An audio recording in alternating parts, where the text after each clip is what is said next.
Hello, I'm Yesenia Taveras. Welcome to La Conexión, the Connection.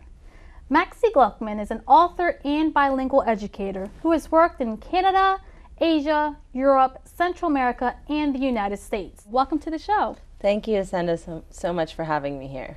Well, thank you for joining us. Well, let's start off basically by telling us a little bit about who you are. I'm originally from California. I sometimes don't really remember that I'm from the United States because I spent a lot of my time speaking in Spanish and living in the Latino community, and I've spent a lot of time living in that part of the world.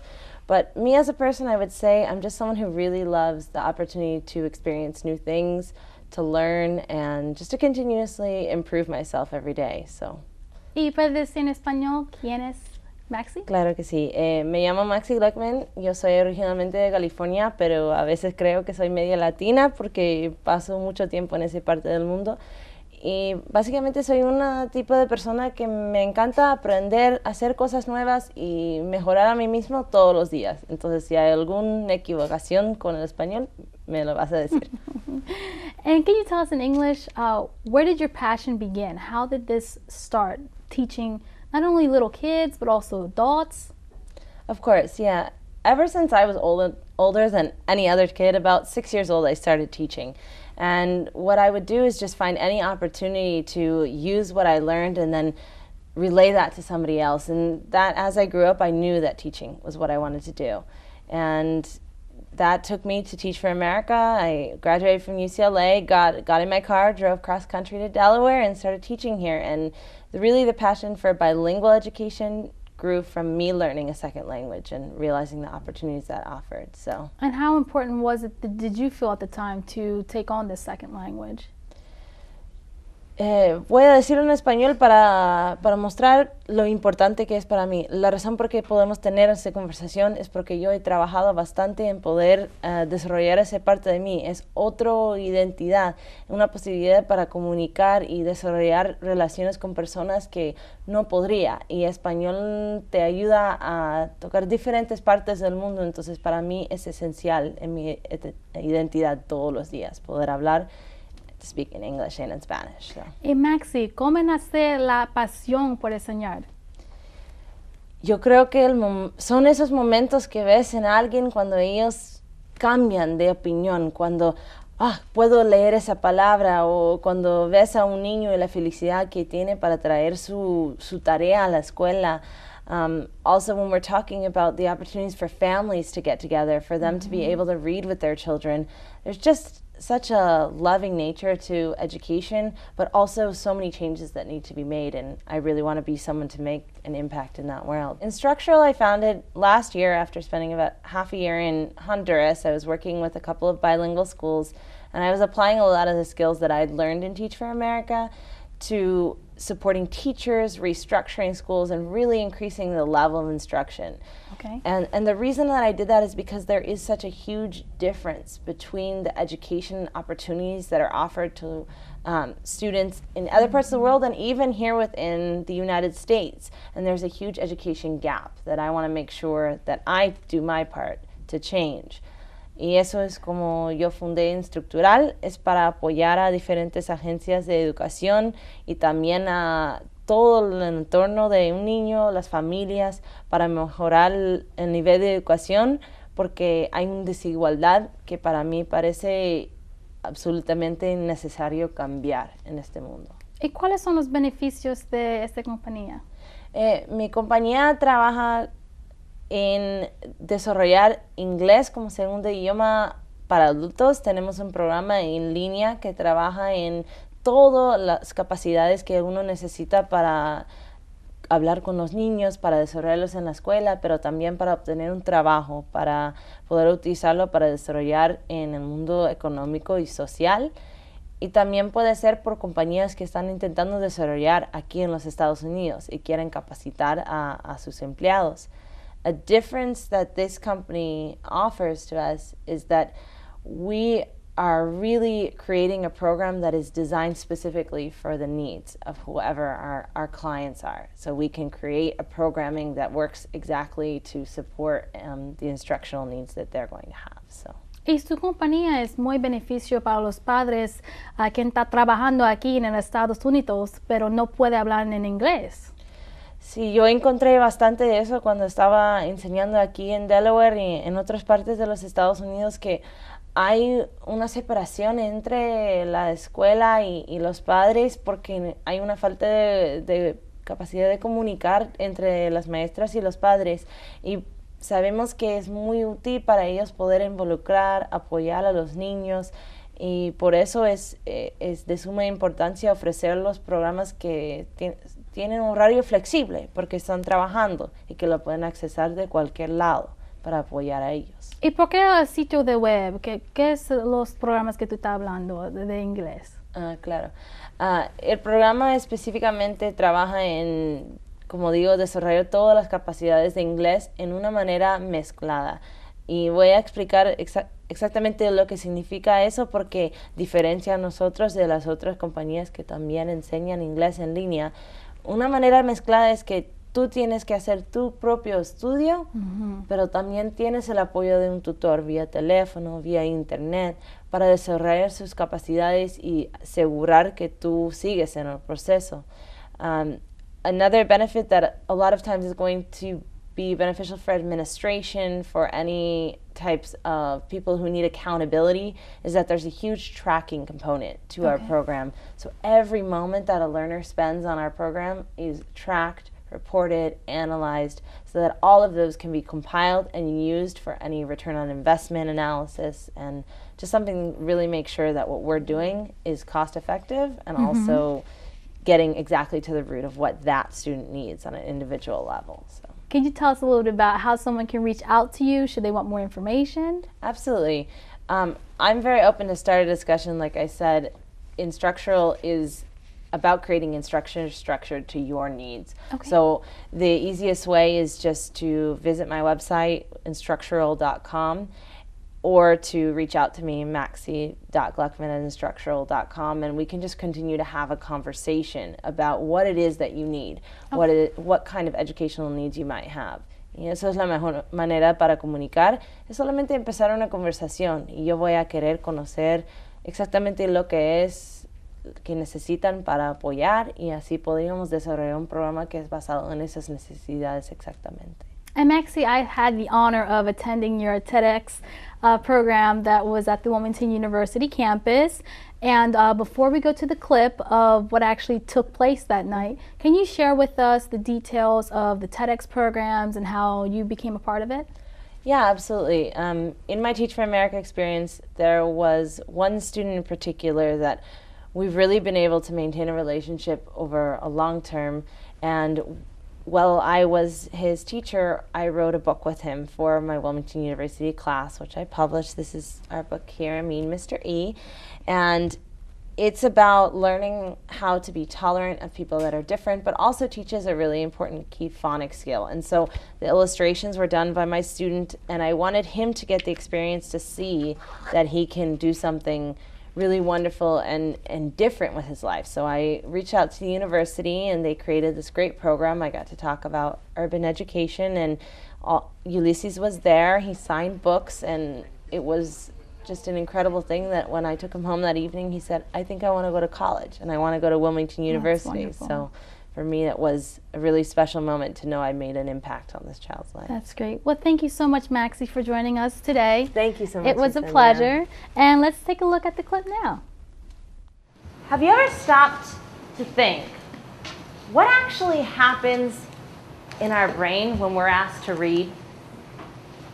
Visual processing of inputs, accessing pronunciation, meaning, articulation, and applying literacy skills that all must happen in a split second that it takes to get from reading a word to the oral pronunciation of speech. Imagine all of these processes and pieces that must fit together. This didn't come hardwired in us when we were born. It's a process that's developed over time, and something that takes nourishment, constant nourishment, in order for literacy to develop.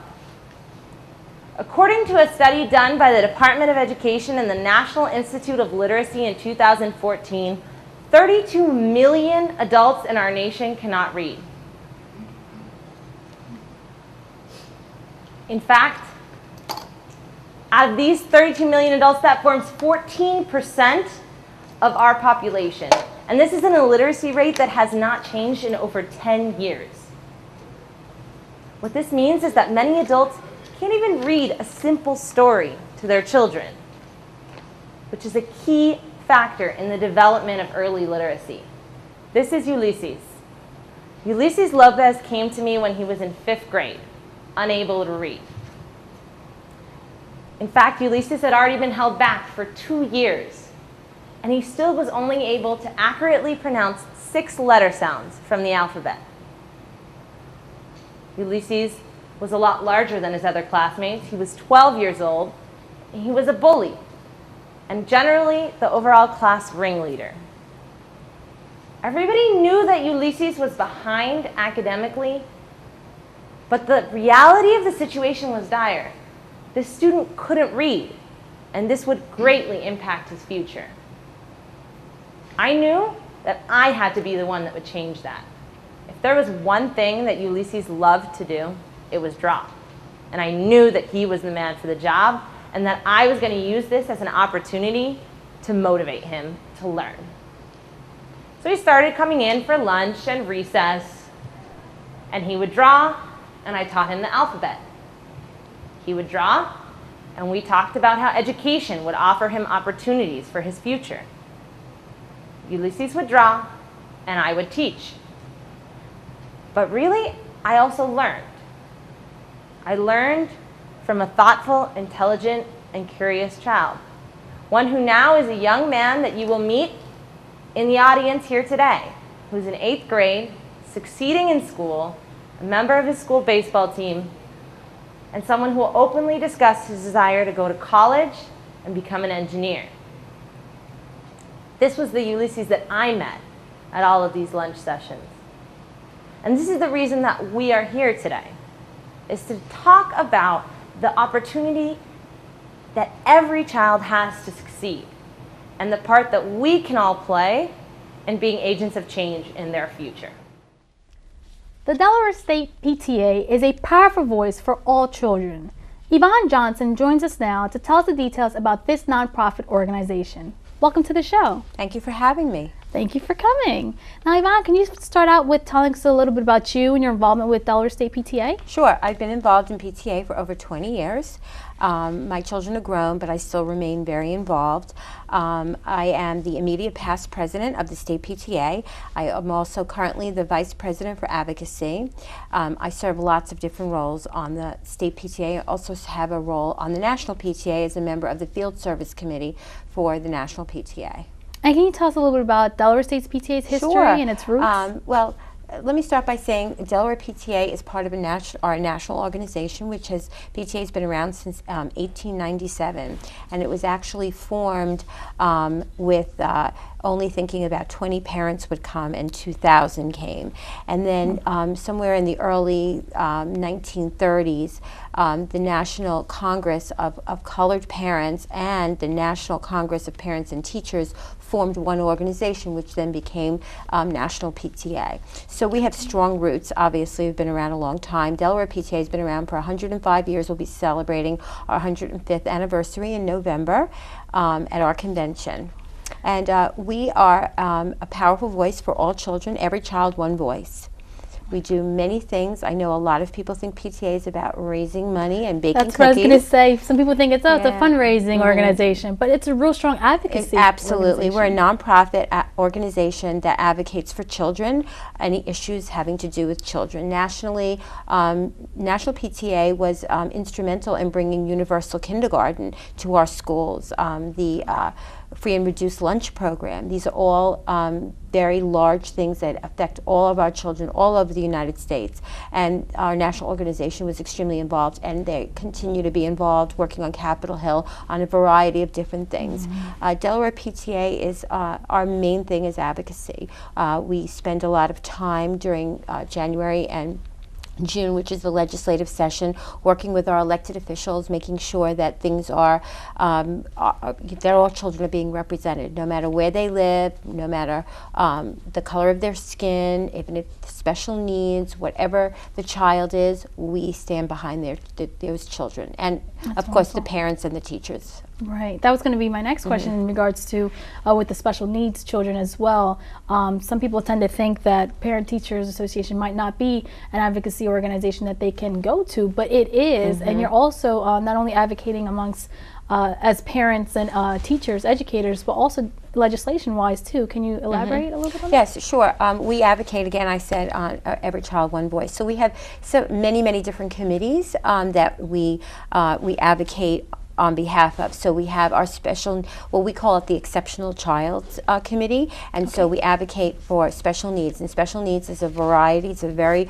broad statement. It could be a very talented and gifted child, it could be a child that has having trouble struggling in school, and we advocate for policies that help those children, as we advocate for policies that, like parent opt-out is a very, just recently this year, we have been very instrumental in trying to get legislation passed. We're like smack in the middle because we're about to go in Senate. We had it passed through the full House for a parent to have the right to choose to opt out of the state test, because parents do not feel that the state test is giving them good information. So we're very involved in things like that. We also have a military outreach committee, which we advocate on behalf of military children. You know, being in Delaware and Dover Air Force Base, you know, we have a lot of military families out there, and there's really not a powerful organization that's working on behalf. And we just actually were recognized in the in Legislative Hall just last week for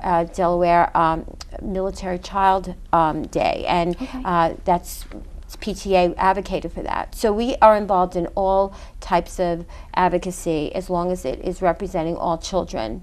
And Yvonne, with all the years that you've been involved with Delaware State PTA, what are some of the benefits you've seen as a parent, on the parent side, having children going through the school system here in Delaware, and also as a person in your position, Vice President? Well, first of all, you know, you have to be passionate about it. I'm extremely passionate about education issues, and when I first got involved in PTA, like many other parents, I thought it was an organization I wanted to help out in my child's school, you know, be the homeroom mom and get involved with fundraising. But as you go through the organization, and I got involved at the state level, I saw what a powerful nonprofit organization this is, because we do not get paid, we are volunteers, and you really just have to be really passionate about all these issues. And I saw the kinds of impacts that it makes. We are very respected amongst our elected officials from our federal delegation. They all, all three of our, both our senators and our congressmen work with us very closely. Our governor, when Matt Dem was lieutenant governor, and now as the attorney general, we're working on the data privacy protection of students and their data privacy with him right now. That bill has just been introduced into the Senate Education. We also work very closely with the chair of the Senate Education Committee, Senator Sokola. He's been around about 25 years. So we're very connected with these organizations and with the legislature, and they respect what we think, because they know that we're representing what's best for children. At the end of the day, we care about what's best for our teachers and our students and our parents, and that's what we're really about. Wonderful. And how can other parents who have similar interests, just like yourself, get involved? Well, there's many ways you can get involved, and we're always looking for fresh ideas and new people to come and join our organization. We have a website, and all of that information is on there. It's DelawarePTA.org, Delaware spelt out, and then we have a Facebook page. And we have a Twitter account, so you can just put in Delaware PTA, and all these things will come up. And there's information about positions that might be open on our board, or if you just want to get involved at the local level. We also have a VIP membership, so if your school doesn't have a PTA, you can still join. We have actually really had a lot of people join that way through when we were doing the parent opt-out. And I have to say, actions speak louder than words, and we do get involved in issues where people come to us and say, this is an issue, like we listen to them, and we take a vote of our membership, and then they get behind an issue, and we advocate for them. So it's you know, it's exciting to have wins, but the most exciting thing is when you see that you're making a difference in the lives of children, and that's really what we're all about. And before we go, is there any other important initiatives you'd like to share with us? Well, we are, Delaware PTA is working right now on several different initiatives, one being, I mentioned the parent opt-out, and I mentioned the data privacy. Another thing that we are very involved in is we are looking to make sure that every school board digitally records their meetings, because it's a huge family engagement piece, because a lot of people are busy. They might have 2 and 3 jobs and they can't get to these meetings. So we want them to be able to at least listen to the information so that they can be involved in their children's education. Family engagement obviously is the bread and butter of PTA. We're excited because Senator Coons, our U.S. Senator, is a sponsor on that, and Senator Carper just signed on to it. So we're really excited about that, because at the end of the day, family engagement is really what we're about. Wonderful. Well, thank you so much, Yvonne, Thank you very much for sharing having all me. this important information with us.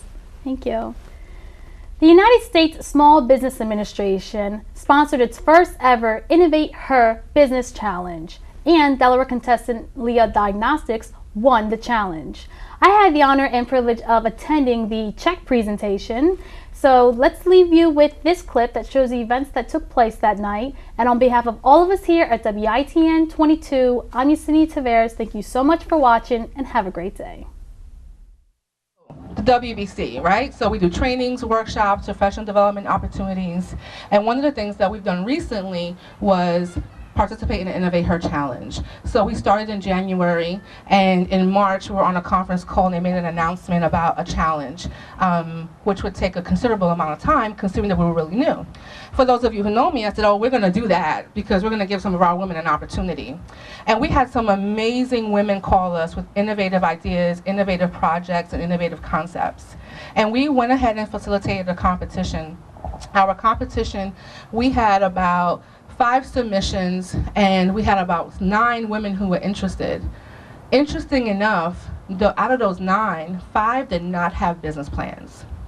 And these are women who have products or a service that they're looking to take to the market. So it was critical that they had a business plan, and unfortunately, without a business plan, you couldn't participate in our challenge. So we want to encourage you to embrace the business plan concept. It's hard, but it will only allow you to be successful. We call it your roadmap to success. If you don't plan, you will not succeed, and don't let anyone tell you anything else. Financing is not the only reason why you get a business plan. You get a business plan to make decisions about your business, and that's what we encourage at the Women's Business Center. So we'll work with you to develop that business plan, and we'll take as long as it takes you to get it together. We're not going anywhere, so be encouraged to work with us and take advantage of the opportunity of the support that we provide. So Leah brought home the first place prize, and their first place prize was sponsored by Microsoft, and it was $15,000. So they came home with the grand prize, so we're really happy about that, and here is your check for $15,000, again sponsored by Microsoft. So we're going to take some photo ops, please. If we can get the folks to come up here. We have Leah, we have the SBA, John Fleming. Why don't you join us for this opportunity, please?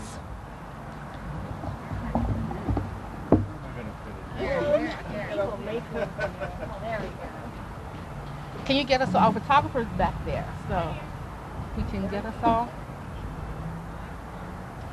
What we have today is a $500 prize that was given to Leah Diagnostics, and I hear that they used that $500 to submit their utility patent, so we were really happy that it went to an immediate source.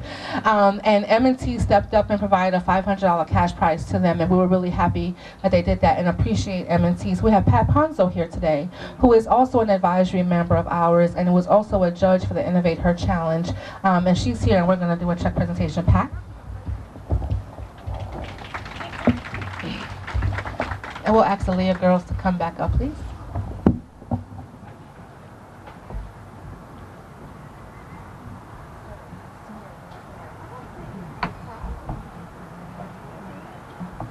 So SBA, we're always looking for ways to help women. We're always looking for ways to empower women. And there are a couple of things that happened this past year. The White House held the Working Families Summit at the White House, really focused on empowering women and helping women and families. And then also we were thinking about what we can do to kind of help with that whole issue area. How can we really help women entrepreneurs, but also have an impact on working families as well? So MIT held a hackathon really focused on innovating the breast pump. And the breast pump is an invention that impacts so many women who have new children, especially working women as well.